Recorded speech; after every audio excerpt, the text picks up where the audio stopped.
ہمارے حضرت مولانا محمد یوسف صاحب نور اللہ مقدس کو پیشات میں آیا تھا کہ ہمارے کام کی مثال ایسی ہے جیسے دیمک، لکڑی میں دیمک لگ جاتی ہے، پوری عمارت لکڑی کھڑی ہے اور دیمک اندر ہی اندر کھا رہی ہے، پتہ نہیں چلتا۔ پتہ جب چلتا ہے کہ جب دیمک نے پوری لکڑی کھا لی، وہ جو ستون تھا لکڑی کا اس کو پورا کھا لیا، اور وہ جب ستون پورا کھا لیا گیا، اب اوپر جو عمارت میں کھڑی ہوئی تھی وہ دھڑام سے نیچے گرتی ہے۔ یہ کیا ہو گیا، یہ کیا ہو گیا؟ پتہ جب چلتا ہے کہ جب وہ عمارت دھڑام، ایسی اللہ تعالیٰ کفر کو اور شرک کو اور باطل کو اللہ تعالیٰ اندر سے کھوکھلا، اندر سے دیمک کی طرح کھایا جا رہا ہے۔ نظر نہیں آ رہا، نظر تو یہ آ رہا ہے کہ بے دینی پھیل رہی ہے، بے دینی کی فضائیں ہیں، لوگ دین کو اچھا نہیں سمجھ رہے ہیں، نعوذ باللہ، اور لوگ یوں اور اسی کے لیے باتیں بھی لوگ کرتے ہیں کہ دیکھو جی مسلمانوں کیا ہو گیا مسلمانوں، لیکن حقیقت یہ ہے کہ اندر ہی اندر اللہ تعالیٰ اس کام کی برکت سے، اور الحمدللہ آپ سب اور جتنے ہماری محنت کرنے والے ہر علاقے میں، ہر ملک میں الحمدللہ بڑھ بھی رہے ہیں، ان کی محنتیں بڑھ رہی ہیں، ان کی قربانیاں بڑھ رہی ہیں، اور اللہ تعالیٰ ان کی برکت سے اندر ہی اندر باطل کو، شرک کو، کفر کو کھوکھلا کر رہا ہے۔ ہمارے مولانا جمشید صاحب رحمۃ اللہ علیہ اپنے اس زمانے میں کرتے تھے کہ کفر تو بوکھلا گیا ہے۔ آپ آدمی بھائی صاحب مایا کہتے تھے مولانا جمشید صاحب کہ کفر بوکھلایا ہوا ہے، کہ یہ کیا ہو رہا ہے، یہ کیا؟ حقیقت یہ ہے ان کی بھی خیر خواہی ہمارے دلوں میں ہے، ہم چاہتے ہیں کہ وہ بھی دوزخ کی آگ سے بچ جائے۔ اگر کفر کی کلمے کے ساتھ وہ دنیا سے گئے تو ہمیشہ کی دوزخ کی آگ میں، ہم تو ان کے بھی ہمدرد ہیں، خیر خواہ ہیں۔ میرے محترم بھائی دوست بزرگوں، اس محنت کو بڑھانا، جی مردوں میں مستورات میں بھی ہماری جماعت گئی کرغزستان، بڑی تبدیلی آ گئی۔ رمضان میں اللہ تعالیٰ نے مجھے بھی جماعت میں جانے کی توفیق عطا فرمائی، بہت ماحول بدل رہا ہے، اللہ کا شکر ہے۔ کرغزستان میں جماعت گئی مستورات کی، مردوں کی، اور ایک دن وہ کسی مسجد میں گشت کے بعد بیان کر رہے تھے، تو وہاں کی پرانی بڑی بوڑھی مستورات اپنے پردہ کر کے چھوٹی دیواریں مسجد کی دیوار کے باہر آ کے بیٹھ گئی، بیان سنتی رہی۔ جب بیان ختم ہوا، تشکیل ہو گئی، دعا ہو گئی، تو وہ مستورات کھڑی ہوئی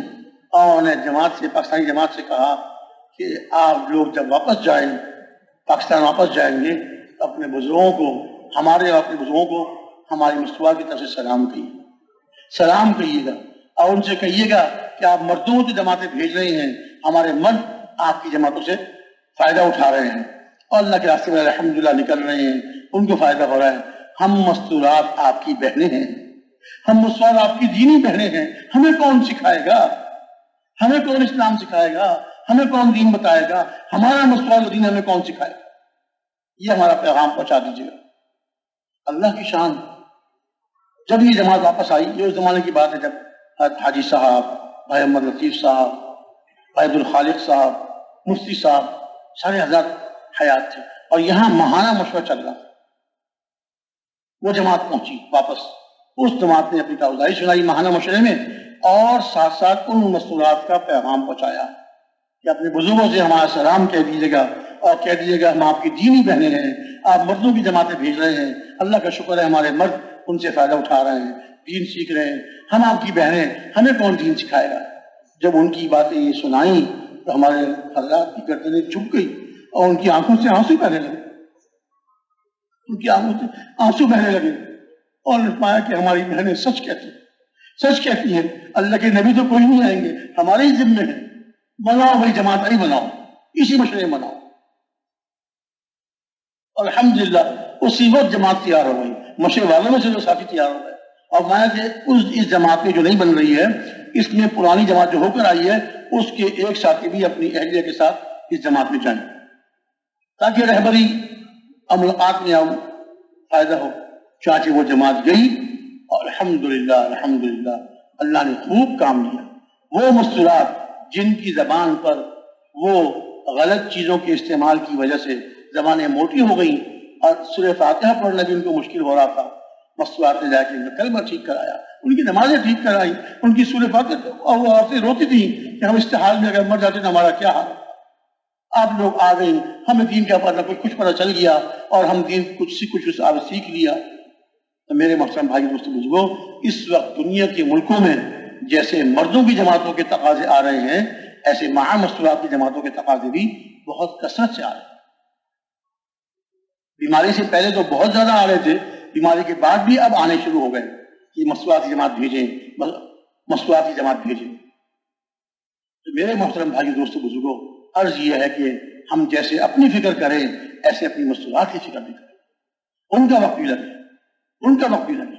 اور وہ بھی اللہ کے دین کی محنت کرنے والی بنے۔ اور جس طرح صحابیات رضی اللہ تعالیٰ عنہم اجمعین نے دین کی محنت کی، گھر گھر جا کے محنت کی۔ حضرت ام شریک رضی اللہ عنہا کا واقعہ مشہور ہے، گھر گھر جا کے مشرکوں کی، کافروں کی بیویوں کو، ان کی عورتوں کو جا کے دین کی بات سناتی تھیں اور ان کو اسلام کی طرف لاتی تھیں۔ مرد آ کے پریشان ہوتے تھے کہ کس نے ان کو باتیں سنائی، لمبا قصہ ہے، وقت علیہ۔ عرض یہ ہے کہ صحابیات جس طرح محنت کرتی تھی، ایسے ہماری مستورات پر بھی ذمہ داری ہے۔ ہم جیسے ہم مردوں پہ ذمہ داری، ایسے ہماری مستورات پر بھی ذمہ داری۔ اور جب اللہ تعالیٰ حالات کو بدل رہے ہیں اور اللہ تعالیٰ ماحولوں کو بدل رہے ہیں، جب مستورات کی جماعت مع مستورات کی جماعت جاتی ہے تو الحمدللہ وہاں مستورات میں بھی ایک ماحول بنتا ہے، اور مستورات بھی اپنے اللہ کے راستے میں نکلتی ہیں اور ایک فضا بنتی ہے، ایک فضا بنتی ہے۔